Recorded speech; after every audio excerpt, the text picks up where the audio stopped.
So everyone knows I'm Sam. In the goalball world, I'm Sam Gough. I've been partially sighted from the age of 2, and for the last 4 years, my eyesight got worse. It deteriorated, so now I'm registered blind. Um, I love sports, and I swim with Musselmore Marlins. I play blind tennis, I dance, I play football. I do lots of different sports, and then found goalball and fell in love. So it's easier to say what you don't do, I think, than what you do, isn't it? You're very, very Yeah. sporty. So in terms of your sight, then, what's kind of been the challenges with that then? It's deteriorated over the past few years. So how's that impacted you personally, and then also from a sport perspective as well? Yeah, it's definitely affected with sports. I obviously, as I said, I love sports, and through high school I loved playing it, but my eyesight obviously got worse, so lots of children didn't really understand why 1 minute I could catch the ball, and then over a period of time I couldn't play the sports with them. And it came with a lot of bullying, they just not understanding. I was called the blind girl, and they didn't want me on my team. They didn't want me to be on their team. So it was hard. It's got me to where I am today. So. Well, now it's very much the opposite. Everyone wants you on the team, as we're going to discover. everyone's fighting over you. So for anyone who knows anything about classification within disability sport, we're not going to go into masses of details, but you're registered as a B2, aren't you? So that means you're eligible to play for Great Britain international level. With goalball, though, for people that don't know, goalball is very much an inclusive sport. So domestically, anybody can play. It's regardless what you can or can't see, because everyone wears the eye shades. It's on a level playing field. So to represent GB, have to be classifiable, but below that you can play as sighted people. And within our clubs, we do have a lot of sighted people who can get involved. So if it's something you fancy trying, get in touch afterwards, and once COVID's over, we'll point you in the right direction. I'm fully sighted myself. I'm completely biased, obviously, but I love playing goalball. It's just something a little bit different. So it's all about using the senses. Everyone wears eye shades, so it doesn't matter that we can't see. It's then about listening for the sound of the ball, so tracking with our ears, and then feeling for the tactile court. So that's goalball. We'll win 12 months, I think it's been fair to say. Yeah. If we kind of stop the clock at March 2020, because that's when everything came to an abrupt end, and rewind 12 months, it takes us to March 2019. So that's the first time that I met Samantha. I was up in Dundee at an SDS 3i engagement day, and it was a carousel of sports. So I think it was the 4th or 5th session, goalball session of the day for me, and the 4th or 5th sports session of the day for Sam. So I think there was a football, swimming, judo and athletics maybe, I can't quite remember. But anyway, Samantha walked into the sports hall, and straight away the thing which struck me was she still had energy. A lot of other people were looking a little bit tired by this point, but she came in fresh as anything, and I got excited more or less straight away. I just kind of spotted a bit of potential. So what's kind of your first impressions of that day, Sam? Had you played any goalball before? Did you know what you were letting yourself in for? No, it was kind of like, it was definitely weird at first. It was like, wait, what is this sport? I've never heard of it before. And then we went onto the mats, and it was like, wait, is this like judo? I don't know what the sport is. And then once I kind of got like used to it, and you taught us how to play it, was really, really good. So it was one of my favourite sports out of the whole day.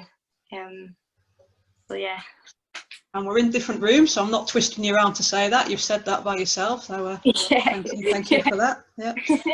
I think I there and then tried to sell you the dream, didn't I? I told you why to go down the goalball path, and as much as we like swimming and football and everything else, I think we sold you the goalball dream, which luckily you bought into.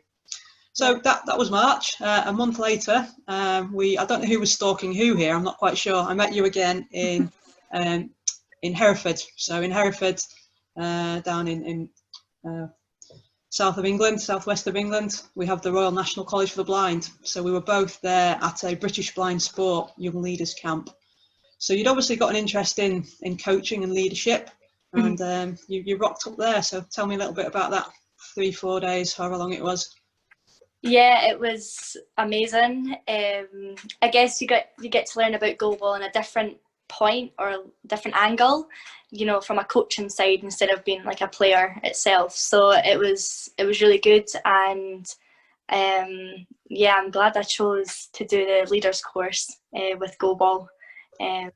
So you did a sports leaders UK qualification, wasn't it? And as part of that, you had to pick an NGB course to do. So again, thumbs up, you chose goalball over some of the other sports. And I mean, one of them was cricket, so that was understandable, obviously. But I think there was athletics and archery going on as well, but you decided to do that. And what about the residential aspect of it? Had you done things before in terms of you know, going to VI orientated residentials and weekends and activities? Was that your first taste?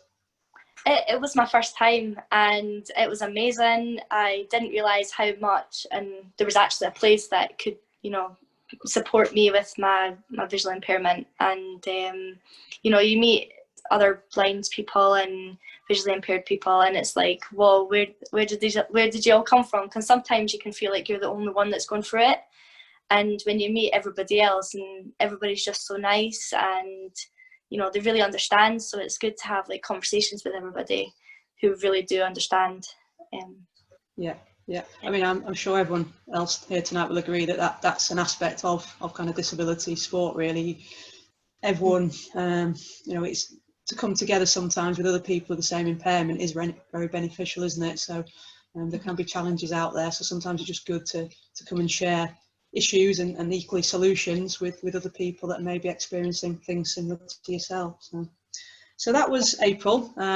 We then didn't see each other for a few months. We had a little bit of a break, and then in August it was 2 for the price of 1, wasn't it? So the start of August you were back down at RNC again, so a long train journey down to Hereford for our summer camp, which is just an intensive week of goalball coaching.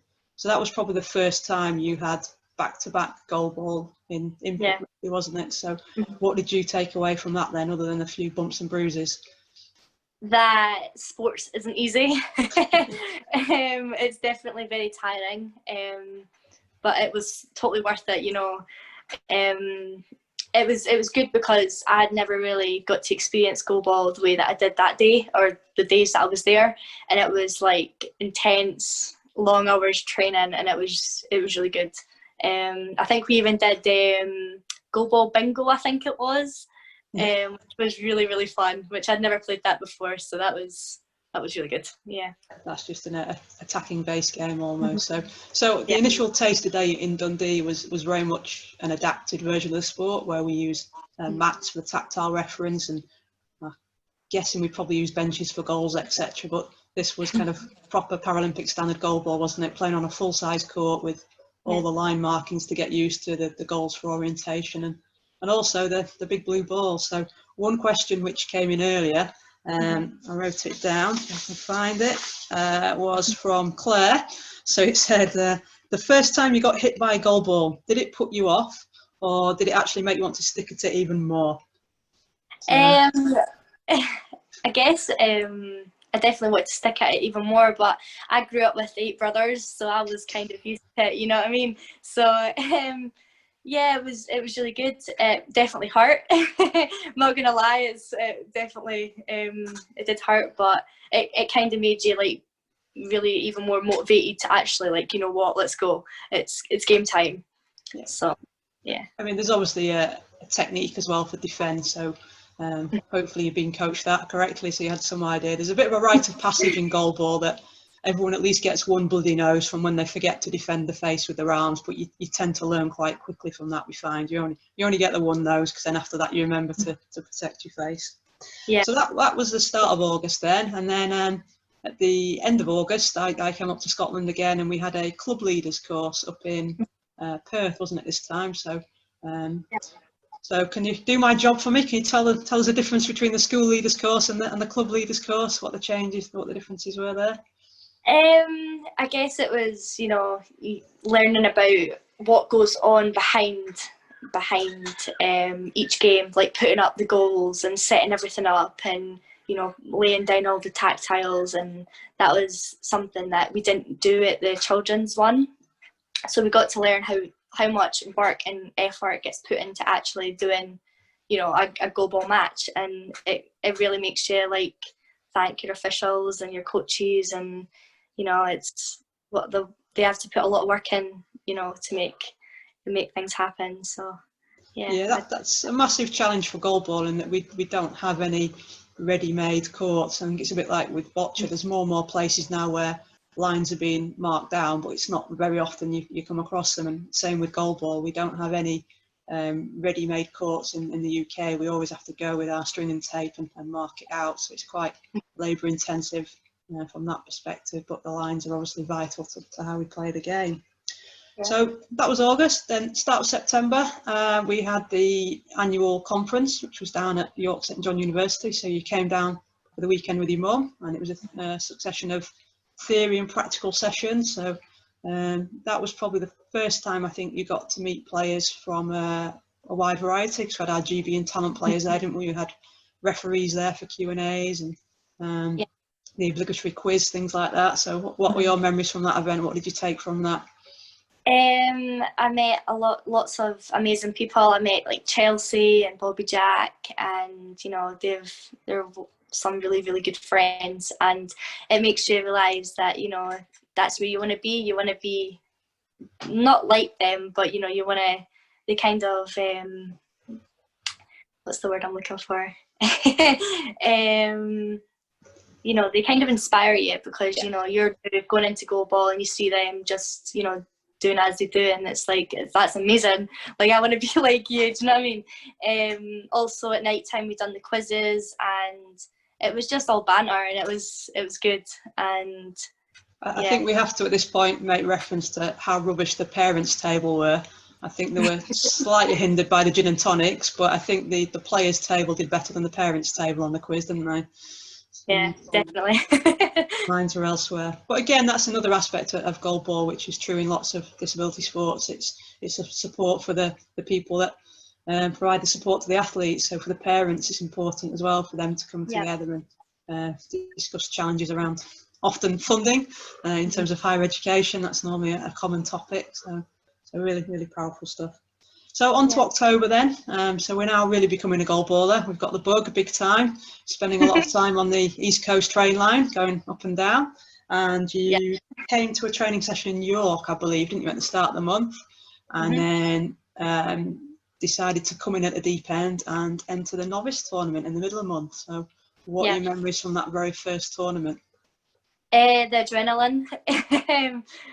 I remember that, the feeling that goalball gave you, because it was just like determination, and the sweat was, oh my god. For the first time doing such a big tournament like that, it was, to me, that was everything. That was huge, but it was really, really good. I was shocked that we won gold, and even more shocked that I got top goal scorer. So not only did you play and make your debut, but you stole the show, didn't you? So you played for what we call a composite team. So for players who are unattached, we kind of put you together as a bit of a pick and mix. So there was a challenge there of getting to know your teammates' names, never mind anything else, before you started. And I think the physical aspect of the sport is something you don't really appreciate until you play it. I mean, the games at novice are quite short, aren't they? But you play 5 or 6 within a day. But physically, you're up, you're down, you're left, you're right, you're forwards, backwards, stopping this ball. And then also it's the mental aspect as well, the concentration that's required, because if you switch off, that's when that bloody nose comes, isn't it? Because that's when the ball's there in your face. So it's mentally fatiguing as well. So, but yeah, you did exceptionally well. Walked away with a gold medal and top female goal scorer. So I think I'd have just retired at that point, to be honest, but you decided to go on, didn't you? So November, December, just more training then, wasn't it? You're just a regular at the York sessions. Did you actually get any loyalty card for East Coast trains? I think you should have done, the amount of time you spent. And then in January, definitely should have just moved to Yorkshire, because you came an honorary Yorkshire lass, didn't you? Training sessions in Leeds and York again, and you then stepped up to intermediate. So in goalball, in the National League, we have 3 levels of play. We have novice, intermediate and elite. So novice is a real mixed bag. We have players who are new to the sport. We have players who have additional disabilities. And then we have younger players as well. So everyone kind of, well, majority of people coming at that level then and quickly decide where they're going to. And Sam made the step up to intermediate. So how was that? It was exhausting. It's definitely a big difference between novice and intermediate. The level that you play at is like it's difficult. The games are longer, which means that you got to really like work as a team, you know, to make sure that nobody's, you know, exhausted. Yeah, I think speaking with the coaching hat on, I think it's the tactical element at intermediate becomes a lot more obvious, doesn't it? It's probably quite an individual game at novice, but I think intermediate, yes, you've got the increased speed and physicality of it, but also you're trying to, I say it becomes a thinking game as well as a doing game. You're trying to outwit the opposition, aren't you? So it's taking those tactics in and applying them and just trying to outfox the opposition almost, and thinking about deception and things like that. So no gold medal this time, but yet again, top female goal scorer. So certainly very attack minded. You're also playing against some players, I think, that were part of our talent programme. And on the back of that then leads us into February when you got an invite to our talent camp. Now, there's a story and a half here, isn't there? So over to you for the talent camp that wasn't. Tell us about that. There was flooding, so we had managed to get there, but the rest of the crew didn't. So we were stuck in R&C with floods, and it was funny. But we managed to go downstairs, and like me and Bobby Jack were in the sports hall, you know, just having fun with the goalball, and you know, really, you know, making games up with the goalball, and it was really good. Sad that it wasn't everybody that was there. Yeah, so although unfortunately you didn't get the week of intensive training, I think you got the recognition of an invite, and amazingly you made it there on the Sunday, because was it Storm Kira? I think that's what that one was called. I think it was, yeah. Literally Hereford got cut off from the rest of the world, and it was just Sam and one of our other players, Bobby Jack, were on this island formerly known as Hereford, and so completely surrounded by water, and the rest of the goalball population were on the other side of the water, unable to get into Hereford, so didn't quite go to plan. So that was February. Then in March you came to another session in Sheffield, which again was invitation only, so credit to yourself that people had seen you and were impressed with your ability. You met our double trouble there, I think, for the first time, Matt and Caleb, that are members of our GB squad. So let's just stick to their goalballing ability and not mention anything else at this point about them. So what did you make of kind of being with them, and what did you learn from them? That they are very, very strong with their power, as like with their throws. I'm surprised I didn't have a bleeding nose or something like that. But I held my own against them. Yeah, absolutely. I'm not going to say it wasn't difficult, because it definitely was. But I'm up for a challenge. Yeah, we keep saying we need to get a speed gun out and measure it, because it's widely quoted kind of around the world about the speed at which male Paralympians throw the ball, and it's often quoted at 50 miles per hour. And I think certainly Matt and Caleb's shots look really close to that. I think I saw someone on the call earlier that had been to one of the taster sessions in Edinburgh that we did with Neil, one of the Parasport festivals, and Matt was at that as well. So yeah, probably seen him in action there. So that was the start of March, sorry. And then we had the intermediate finals. So our league is split regionally, and then we come together for a big 2-day competition towards the end of the season. So we had 15 or 16 teams. Again, you were unattached, although people were fighting over you. So we had a team which we then christened the United Nations, because I think we had 2 ways and strafes from Sheffield, and we had 2 from South Wales as well. So we had English, Scottish and Welsh representation, so we became the United Nations. So what was that like then? How did you feel at the end of day 1, never mind at the end of day 2? So 2 back-to-back days of intensive goalball. Exhausted, but it was worth every minute of being exhausted. The meal at night time when we all went out together, and just that whole atmosphere. And it's true what they say, the Goldball family is amazing, and the banter that came with it, and it was really good. It didn't really matter how the day had went. We had all just got on, and we celebrated. Yeah, so. yeah, we certainly caused a bit of chaos, didn't we, on that night out? I think it always, whenever you go in a restaurant and there's like 15 people asking for, 15 people walking in with canes, that's always turned some heads, and then asking for braille menus and just generally causing chaos in a good way. So it's probably not the right way to be raising the awareness of visual impairment, but we certainly raise awareness of visual impairment, I think, when we go places like that. Yeah. And then I remember it very, very clearly, it sticks in my mind. The Friday before the world more or less came to an end, I was up in Edinburgh helping you out at a school session, a primary school session. I came out of that to a very long voicemail telling me that all our tournaments were being postponed and I was working from home for the foreseeable future, etc. But the purpose of that day was just to support you and have a look at some coaching you've been doing at a primary school in Edinburgh. So how did you get involved in that? And you obviously enjoyed it. Is that something you'd like to do more of, coaching junior players?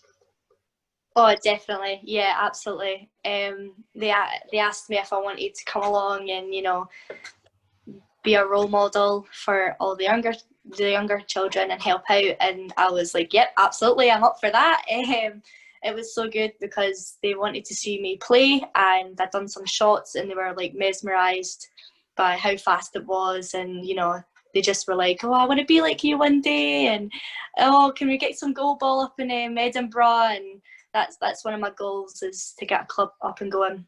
Yeah. Hopefully be a part of it, and probably help run it as well. Yeah, we'll probably pick up on that a bit later, but I think from a role model point of view, that's something we really value in goalball.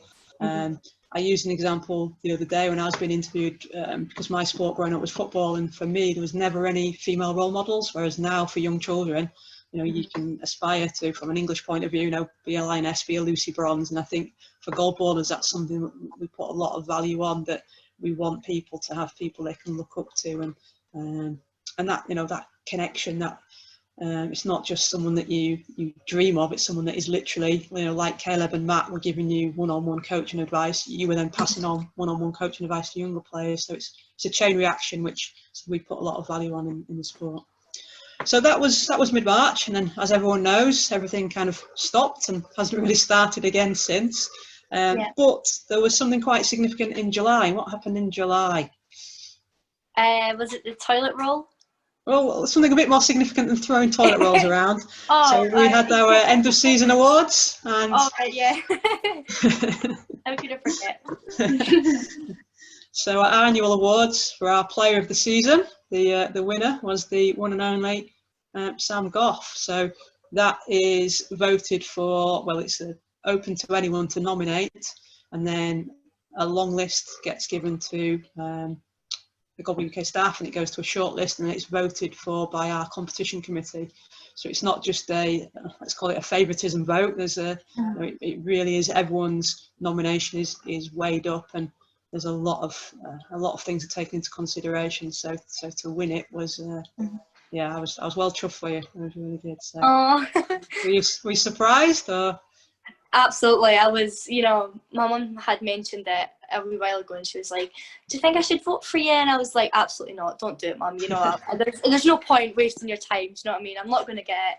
And when I got told that I had got it, and I was like, wait, what? And it was on my birthday that I got told, so it made my day. It really did. But it definitely took a few days for it to really sink in, because I was like, is this actually real? Yeah.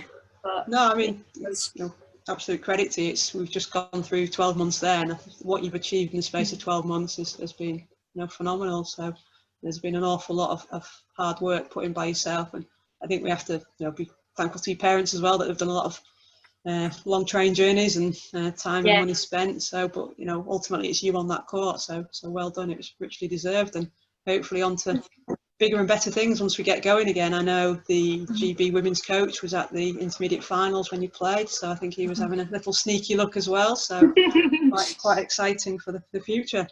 So yeah, down to the real business now then of the toilet rolls. So tell me about the toilet rolls. That's what you've been doing during lockdown. So forget about the Player of the Season awards. Tell me about toilet rolls. Yeah, we had a challenge. I think it was for the sports week. I think it was. Was it? I think that was a second one. I think like was. SDS and lots of other organisations, we've been doing some silliness on social media to pass the time, as well as some very important stuff on social media. But this definitely fell into the silliness category of toilet roll challenges to see how we should get toilet rolls in a bucket, wasn't it? So, yeah. And then the National School Sports Week, you again using the role model concept, you were doing some challenges there for some of our younger players. So what was the challenge that you did? It was so far back ago how it was. The defensive one you did. It was how many goalball shots can I save in 60 seconds, I believe. Yeah, I think it was. So if anyone's interested in having a look or having a go, that's on the Goldball UK YouTube channel, so you can see Sam in action there. And then we've been doing a featured Thursday as well throughout lockdown, and we've got to know people. So things I learned about Sam I didn't know before. So we've got some interesting points that she likes her art. On a bucket list, Golden Triangle in west coast of USA. Then quite worryingly, post-match meal, McDonald's. So tell me about that. I obviously need to put you in touch with the GB nutritionist before we go any further down the performance pathway. So I think it's something to look forward to. I kind of before the match, I'm like, right, I can do this. If I get to the end, which hopefully I do, I get McDonald's. So that's like the reward.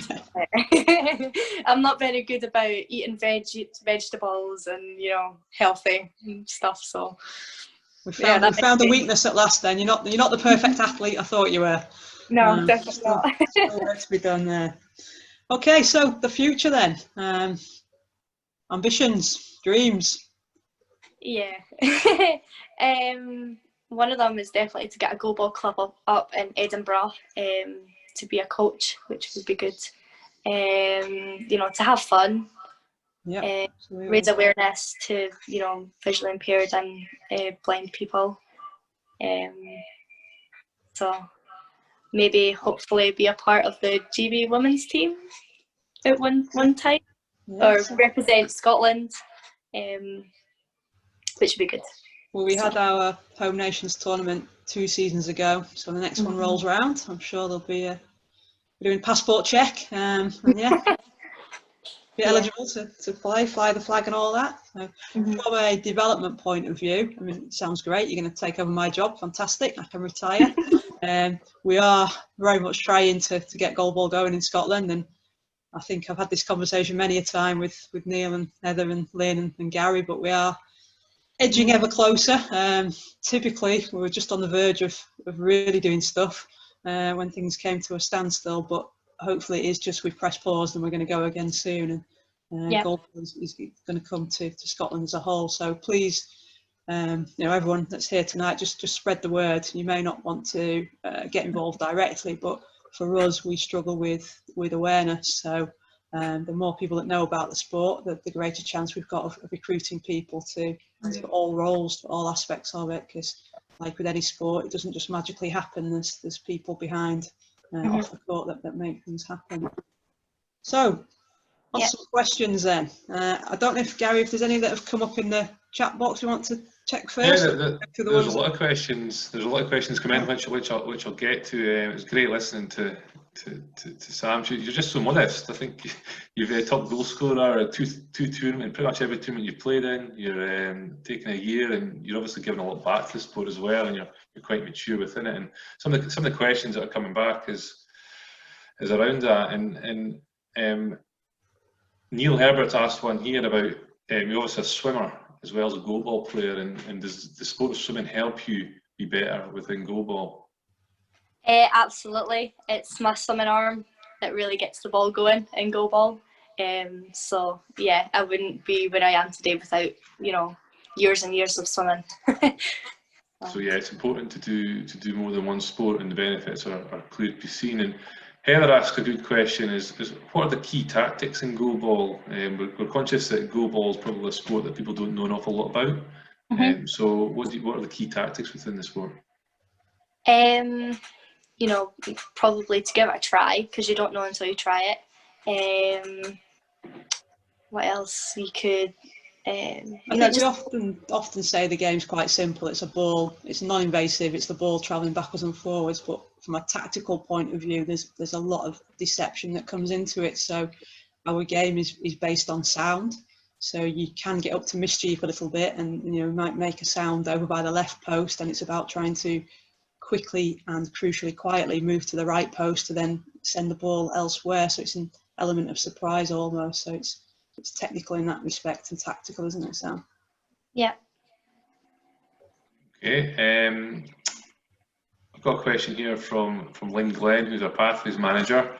How important was it for you at that point to try a sport with other people with a visual impairment from your previous experiences? So.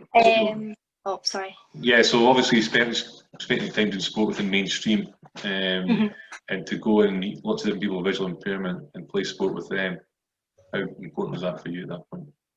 It was really important, not just not having to explain myself, as in having to explain to somebody why I didn't catch that ball, or do you know what I mean, something like that. It definitely helps, they just get it and there's no questions, and well, unless you're wanting to learn more about the eyesight, then they get questions like that. But it definitely helped because, just having friends, I've got lots of friends now that just, we can talk about anything about our eyesight and not feel like it's, not such a bad thing to talk about. Yeah, something like that. So it's given you more than just sport, it's given you that opportunity to make friends and like-minded people and that sort of global family, which Kathryn alluded to earlier on. Here's a question from Claire Morrison, and it's an interesting one coming from a boccia coach, but how do you deal with playing and trying to explain to people about your sport when most people haven't heard of it? So how do you deal with trying to explain the sport that most people haven't heard of when people ask you what you do? We basically just explain it's all about the ball. Some people have footballs, but you need bells in it for us to hear it because we can't obviously see it, and it brings the eye shades. It makes it fair for everybody because it doesn't matter what level of eyesight you have. It's all what's the word I'm looking for? It's a level playing field, isn't it? Just inclusive. Yeah. It's quite interesting. That's from boccia, because boccia are a bit like us in that we are, one of the unique Paralympic sports. We don't have that mainstream big brother, and I will hear when I'm at sports forums, I'll hear people talking about boccia and funny things like that. And it's the same with goalball. We get people calling us Goldball and is that blind football? And it's like, well, no, blind football's blind football. This is goalball. So we say that we need a gold medal. We need to hit the back pages or the front pages if there's some good news story, just to make people aware of us, so we don't have to explain ourselves. There's a lot of sports that people might not know a lot about, but they know what they are. So our CEO always uses the example of, we shouldn't have to go to a meeting with a goalball and a pair of eye shades to explain the sport to someone. The CEO of badminton doesn't take a badminton racket and a shuttlecock every time they go somewhere. And it'd just be nice if we had that recognition, so people go, oh yeah, goalball, and they might not have played it, they might not have seen it, but they know what it is. So, for sitting volleyball, I don't know a lot about it, but I know what the sport is, and for wheelchair rugby, I know enough about the sport. So it's just getting that general level of awareness we're kind of striving for. Yeah, a good question here from Kathryn Fielding, who's the chairperson of Scottish Disability Sport. She's asked, you mentioned you had a big family. What support do your brothers offer? They like to offer moral support. They like to be there for me, and they like training. Like my brother goes to the gym, so they like to be involved that way. Also just like being there for me, because obviously I'm swimming 3 or 4 times a week, so they help with that as well. Because my mum travels up and down the country with me, so it's good so that mum gets a wee bit of a rest. My brothers can help in as well. So we could actually get Team Gough on a goalball court then. You've got more than enough for a squad of your own. I'm working on it. You know, joking aside, we do a lot of sight loss. It's hereditary, so we do have a lot of siblings and you know, dads and sons and relationships on court. So it doesn't matter if they're sighted, they can still play. But yeah, it's very much a genuine family sport, as well as talking about the goalball family. So yeah, next time we're up, we'll get them on court. Yeah. A question from David Lang. He said, as a top performance athlete who is based in Scotland, what advice are you receiving from your coaches when you're not training necessarily with a team regularly based in Scotland? Could you repeat that? As a performance athlete, what guidance are you receiving being based in Scotland? So all the teams are based down in England generally. So what advice are you receiving to keep training? Like for training during lockdown? And just in general, I suppose, not being able to play as regularly as a lot of other players might be able to do. I guess like I cycle, I have a tandem bike, so I've been trying to keep up my fitness that way. Like my swimming, they have like online swimming stuff for us to do. That's like the same with goalball. We do the challenges, and like we like to challenge people so that we have a laugh while trying to get through this like crisis. So from a goalball perspective, you do travel an awful lot to sessions, don't you? We have very much an open door policy with clubs. So, you know, most people are welcome to attend any club session. So Sam's frequently been down at the York sessions. You've been doing stuff in the squash court as well at school, haven't you? Been doing some individual work there as well. So yeah, as you know, in addition to fitness and kind of cross sport training, there's some goalball specific work. It is a challenge really for all of our clubs. You know, we're not like a local football team that might train on a Wednesday night and then play on a Saturday or Sunday morning. Most goalball clubs will train just once a fortnight or even once a month. The population is not massive, and travelling plays a big part of it as well. So most of our clubs cover a wide geographical area.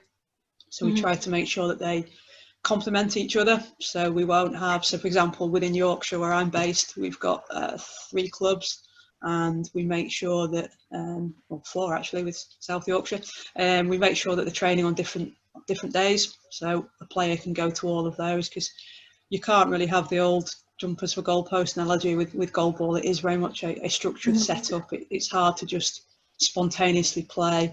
So it's more quality rather than quantity, I think, of sessions with goalball. Yeah. Okay, and I'll finish with one last question. It's from Neil Herbert. What has been your highlight to date? Can you say that one again? Sorry. What has been your highlight to date? Don't say throwing toilet rolls. To date.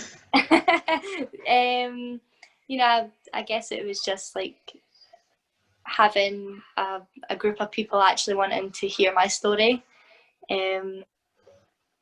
So yeah. Sorry, I said I should repeat the question. What's been your highlight so far in your short career? All right, okay, that makes more sense. Yeah. It would probably have to be, you know, just winning Player of the Year, definitely. It's quite a big highlight. Yeah, because it shows how much training I've actually put in, and the hard work actually does pay off. Yeah. Good, excellent. Well, that brings us to 7:45, which is the end of our session, and just like to thank you for sharing your journey. These stories are brilliant. It's always good to hear the athlete's perspective, and we've had a great series so far, and to finish with you has been excellent. Kathryn, thank you for taking us through that journey as well. No worries. And hopefully we can do a bit more to develop the sport in Scotland and raise the awareness and the profile, and see if we can get some more Scots involved within the GB programme. Yep, hopefully so. Yeah, we do. If anyone is not just to share car journeys down, saving the petrol money.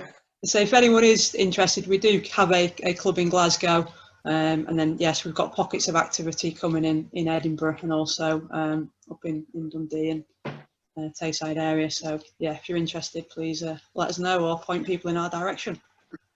Yeah. Thank you again. Thank you everyone for